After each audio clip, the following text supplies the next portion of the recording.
Hello friends, look at this question number 10, exercise 11.1 area related to circle. Now my dear friend, इतने question करने के बाद तो ये क्वेश्चन करना आपके लिए बहुत इजी है क्योंकि सारे क्वेश्चन फार्मूला बेस्ड है।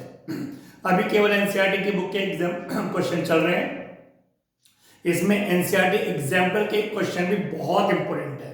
Now listen to me, and umbrella has 8 ribs. My dear friends, एक अम्ब्रेला है जिसमें 8 रिब्स है विच आर इक्वली स्पेस्ड। जो 8 रिब्स है वो इक्वली स्पेस्ड है। क्वेश्चन को पढ़ना है, माइंड में बिठाना और करना है। कई बच्चे क्या होते हैं, प्रैक्टिस बिल्कुल नहीं करते, इसलिए वो सिंपल क्वेश्चन को भी ढंग से नहीं कर पाते। आपको हर क्वेश्चन को एक बार करना बहुत जरूरी है, चाहे क्वेश्चन किसी भी टाइप का हो, इजी या difficult. And umbrella has 8 ribs which are equally spaced. अगर सिंपली हम इसका फिगर बनाएं, लिखा भी हुआ है assuming umbrella to be a circle। तो अगर सिंपली इसका एक फिगर भी बनाते हैं माय डियर फ्रेंड्स, सपोज करो ये अम्ब्रेला सर्कुलर शेप में है और इसके 8 रिब्स हैं, 8 रिब्स, 1 2 3 4 5 6 7 और ये 8, ये 8 रिब्स हैं। यहां पे तो मैं इक्वली नहीं बना पाया इसको, बट देयर आर 8 रिब्स। ठीक है, उसके लिए आप 4 डायमीटर अगर आप खींच लेते तो अच्छा रहता, बट इट्स ओके। ये इसके 8 रिब्स हैं और इनके बीच का जो स्पेस है वो इक्वल है। तो 1 2 3 4 5 6 7 8, 1 3 4 5 6 7 8 रिब्स हैं और एक इक्वली स्पेस्ड है। Radius my dear friends 45 degree.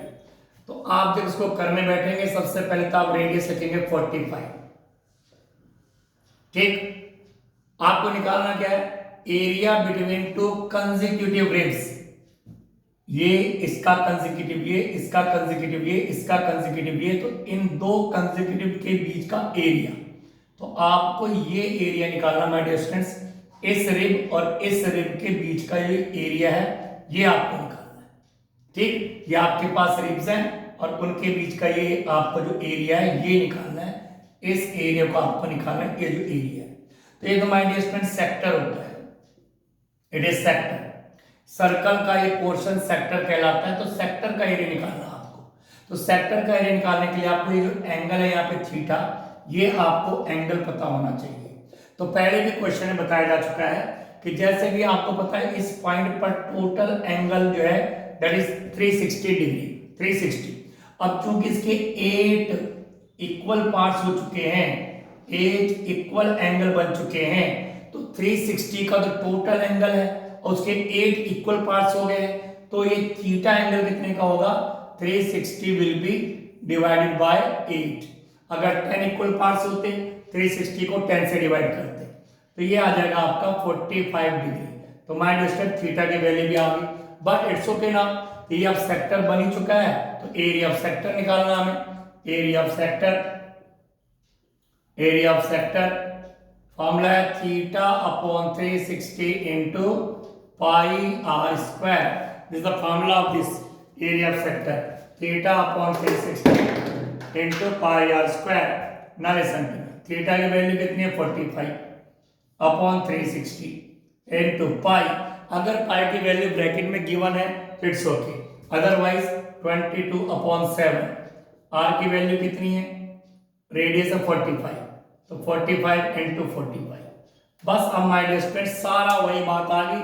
एक बार क्वेश्चन को पढ़ा, इस क्वेश्चन में समझा कि क्या है, फॉर्मूला अप्लाई किया और वैल्यू पुट करी, अब कैलकुलेशन। नाउ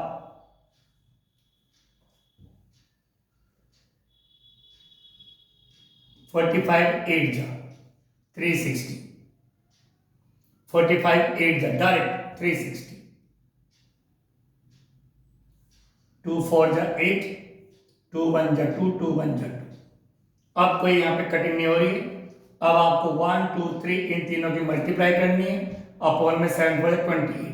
इन तीनों की आप मल्टीप्लाई करेंगे तो माय डियर फ्रेंड्स आपका आ जाएगा 2 2 2 7 5, 2275 1 2 3 की मल्टीप्लाई करके अपॉन में 7 4 जा 28 सेंटीमीटर स्क्वायर। तो this is the answer of this question. So easy, but बस समझने की बात है कि आप किस तरह इसको समझते हैं, कैसे इसमें फॉर्मूला अप्लाई करते हैं। I hope you understood. Thank you very much.